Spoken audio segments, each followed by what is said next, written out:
The IRS nearing a deal with ICE to aid in deportation. I have real privacy concerns here. Our DC bureau is live to break down ongoing talks. Families in fear. They would have a right under this statute to a due process hearing. Following Trump administration's controversial migrant flights to El Salvador. And the road to the 2026 World Cup. Today, what we see here is a spread throughout the world. Caplin News brings you the reactions to Venezuela's big game against Peru. These stories and more coming up on Newsbreak. Hello, South Florida. I'm Julian Scaro. I'm Valentina Gaspari. Today is Thursday, March 26, 2025. Live from the Lee Caplin School of Journalism and Media in North Miami, this is Caplin News. Privacy problems, a partnership that could reveal sensitive information of Americans. The Internal Revenue Service makes headlines at the height of tax filing season as an agreement with the Immigration Customs Enforcement Agency could affect taxpayer privacy policies for some. That's right, and our Washington, D.C. correspondent Isabel Rivera brings us more details live from the Capitol. Good morning, Isabel. Good morning, guys. I am here at the IRS, the agency that might soon partner with ICE to disclose the private taxpayer information of those suspected of illegal immigration. Now, this move is the Trump administration's latest effort in its mass deportation campaign. Take a look. I have real privacy concerns here. A draft of the agreement obtained by several media organizations shows it would allow ICE to submit the names and addresses of immigrants with final removal orders and cross-reference the information with the IRS. CNN legal analyst Michael Moore believes a partnership with the IRS would endanger taxpayer privacy.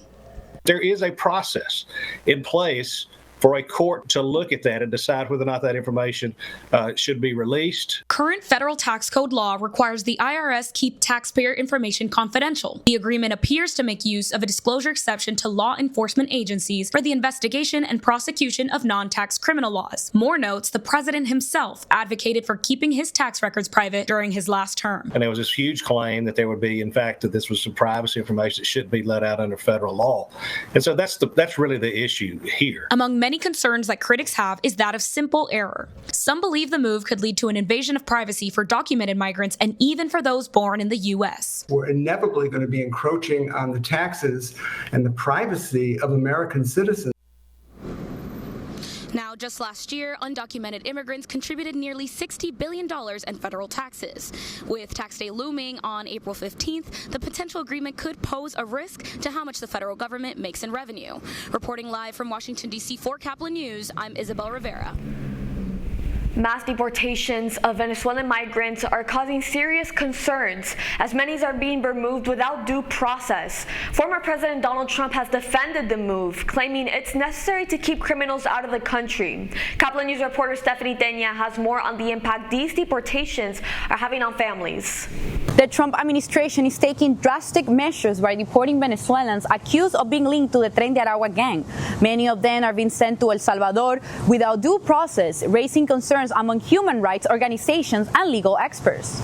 The administration has rapidly deported Venezuelan migrants, citing alleged ties to criminal organizations such as El Tren de Aragua. Officials claim these groups create a direct threat to the U.S. security, leading to swift removal with a standard immigration court hearings. We won the popular vote. We won everything. And a big part of that was exactly this, getting bad people that shouldn't have been allowed into our country. However, lawmakers and immigration advocates argue that these deportations are being carried out without proper legal proceedings.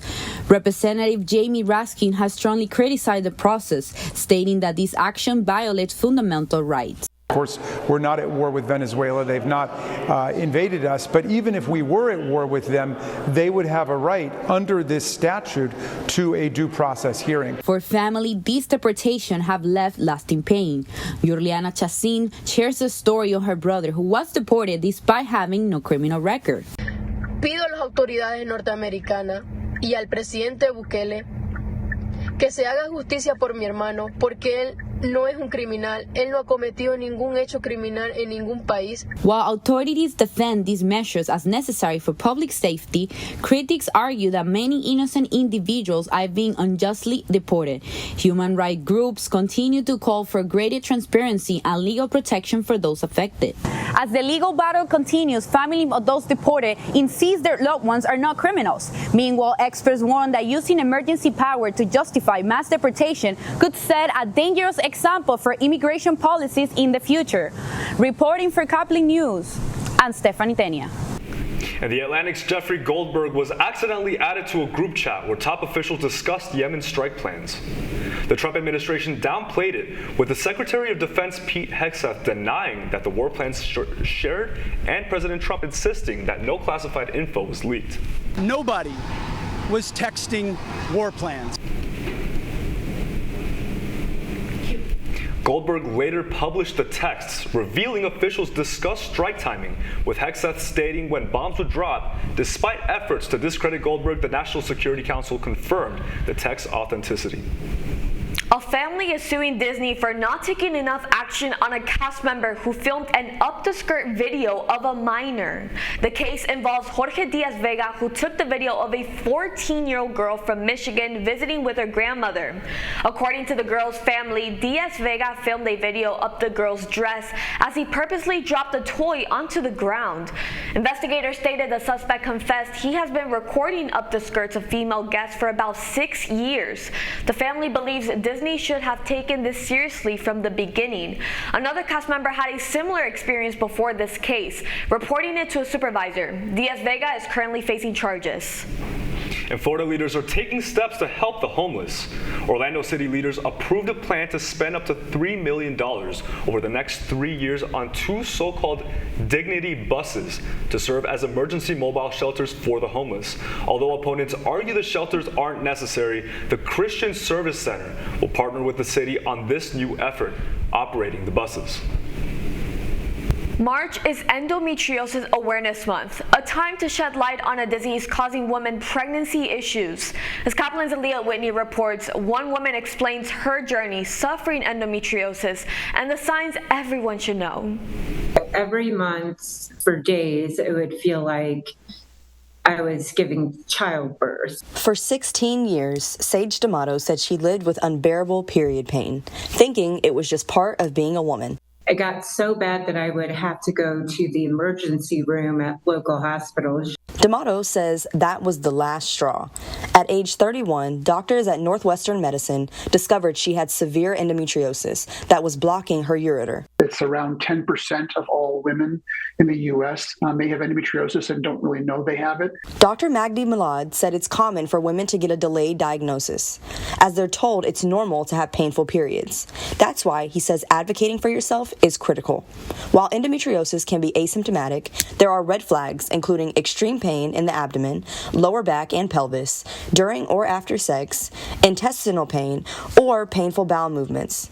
Other signs can be bleeding or spotting between periods, infertility, and stomach problems. I strongly encourage women to sort of seek out care, and if you're not really hearing the answers that you're expecting or being taken seriously, then seek out another opinion. Dr. Milad helped perform a complicated surgery on D'Amato, and for the first time in years, she's living pain-free. I feel fantastic. It was the greatest decision. For Caplin News, I'm Aaliyah Whitney.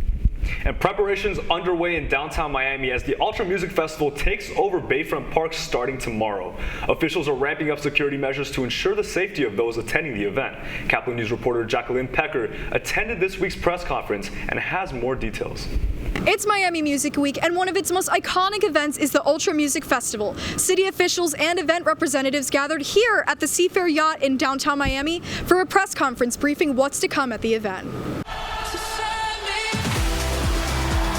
The Ultra Music Festival is finally here, bringing along thousands of music lovers from all over the world. But before the festivities can start, precautionary measures must be put into place first. That was the main topic discussed at a press conference attended by members of the police department, Miami-Dade Fire Rescue, and Ultra event representatives. Do not come to the event with things that you know you shouldn't have, right? Absolutely no weapons, no illegal narcotics. You'll be searched at the front. Their main message, make sure you take care of yourselves, look out for others, and be on your best behavior.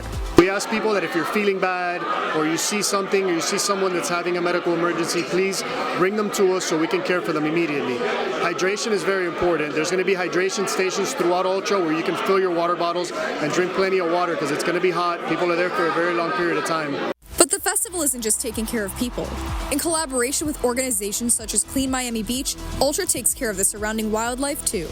We actually do a big cleanup with them on the shoreline, an area that the festival doesn't even use. We do that before the event in order to remove marine debris and things that collect there.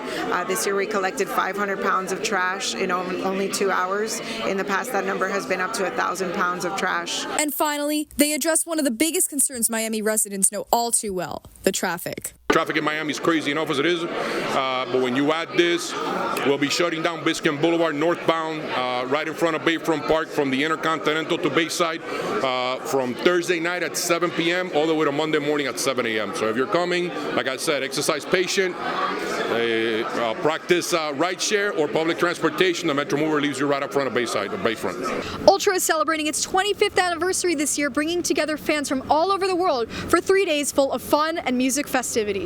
Reporting in downtown Miami for Caplin News, I'm Jacqueline Pecker. A close encounter for a Florida school causing a full-on bear hunt. That's still ahead, so is the story. Playing in the World Cup would be the biggest joy for a country that has suffered so much in the last few years. A heated battle between Venezuela and Peru to give the fans of each nation hope for World Cup glory.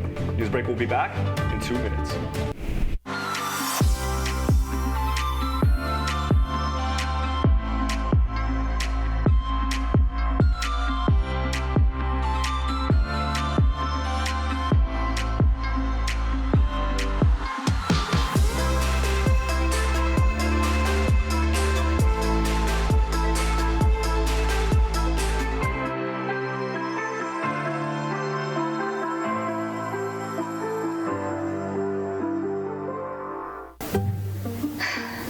Really use a new tablet. I just don't have the money. Let me ask you something. Do you have a Pell Grant? Yes. You do know you can get a free tablet, right? Did you say free? Yeah, free. It's simple. And the application is done in the store. I could really use a tablet. Go get one. Another satisfied customer. Stop by Panther-Tech in the Graham Center at FIU MMC today to speak with one of our associates to get your free tablet. Type 2 diabetes can have a big impact on your life. But how can it be prevented? Well, the first step is knowing if you have something called prediabetes. Take the 1-minute risk test today at doihaveprediabetes.org.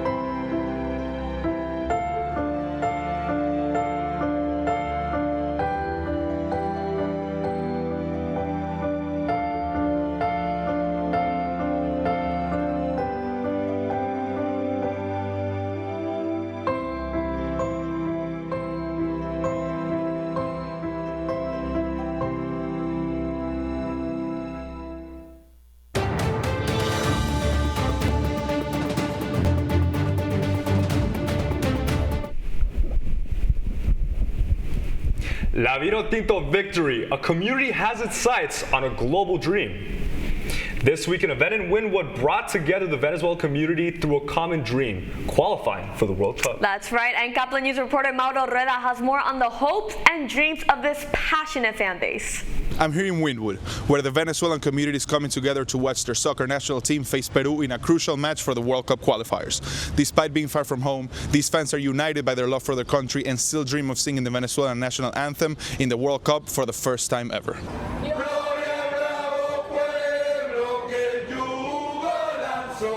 Over 150 Venezuelans gathered in Miami this past Wednesday with one goal in mind, supporting their nation's soccer team in their quest to make history despite being miles away from the stadium. Playing in the World Cup would be the biggest joy for a country that has suffered so much in the last few years after many families were separated and people left looking for a better future. The event, organized by journalist Fernando Petrocelli, became more than simply watching a soccer game. It was a chance to reunite with heritage and a way to share a dream. Watching Venezuela in a World Cup will be almost as emotional as seeing our country finally free again. Venezuela is the only national team in South America that has not been to the World Cup yet, but these fans don't lose hope, even in the toughest moments. What it means to me is that my dad, who is in heaven, always dreamt of this moment, and now we're very close to qualifying to a World Cup. For many, this team is an emotional getaway that helps them feel closer to home. The former head coach of the national team, Richard Páez, has seen this sentiment firsthand.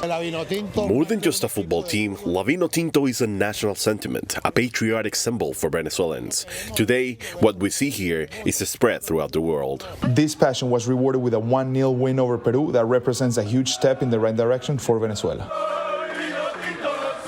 This win leaves Venezuela in a much better place in the standings, and with only 4 games to play, the passion and unwavering dedication that this fan base has shown will still go the distance. Reporting for Caplin News, I am Mauro Rueda.